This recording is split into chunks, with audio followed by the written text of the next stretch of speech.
امام راضی رحمۃ اللہ علیہ نے ایک مرتبہ کہا، اللہ کی قسم مجھے کھانے پینے کے وقت میں مشاغل علمی کے چھوٹ جانے پر افسوس ہوتا ہے، کیونکہ وقت بہت قیمتی اور عزیز ہے۔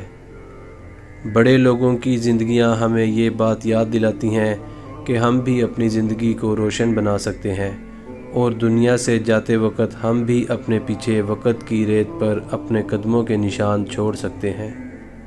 تقویٰ عجیب نعمت ہے، اور اس کے اختیار کرنے سے نعمتوں کے دروازے کھل جاتے ہیں، گناہ معاف ہوتے ہیں، بصیرت عطا ہوتی ہے۔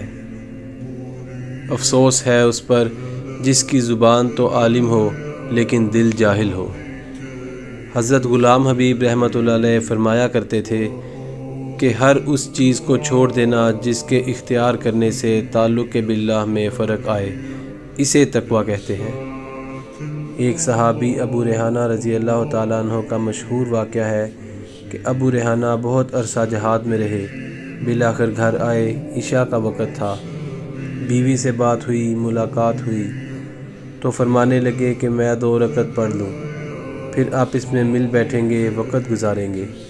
2 نفل کی نیت باندھ لی اور قرآن پڑھنے لگ گئے، اور قرآن پڑھتے پڑھتے ذہن سے ہی نکل گیا کہ آج میں گھر میں ہوں، حتیٰ کہ جب معمول کے مطابق تلاوت کر کے سلام پھیرا تو فجر کا وقت قریب تھا۔ سلام پھیر کر بیوی کو دیکھا تو بیوی نے کہا، ما لنا منک من نصیب، کیا ہمارے لیے آپ کے پاس کوئی وقت نہ تھا؟ تعبت و تعبتنی، تو خود بھی تھک گیا اور مجھے بھی ساری رات انتظار میں تھکا دیا۔ تو انہوں نے قسم کھا کر کہا کہ میں نے تلاوت شروع کی تو میرے ذہن سے خیال ہی نکل گیا کہ میں گھر میں ہوں اور تو میرے انتظار میں بیٹھی ہے۔ اللہ سے رابطہ ٹوٹ جائے تو زندگی میں ہی اسے بحال کر لیں، کیونکہ موت سارے مواقع ختم کر دیتی ہے۔ دل اپنی خوراک کے لیے ایسے ہی محتاج ہوتے ہیں جیسے ہم اپنی خوراک کھانے کے محتاج ہوتے ہیں۔ دلوں کی خوراک وعظ و نصیحت، اللہ کا ذکر اور اللہ والوں کی مجلسیں ہیں، اس سے دل کی دنیا بدل جاتی ہے۔ ہر چیز کے لیے پالش ہوتی ہے اور دل کی پالش اللہ کی یاد ہے۔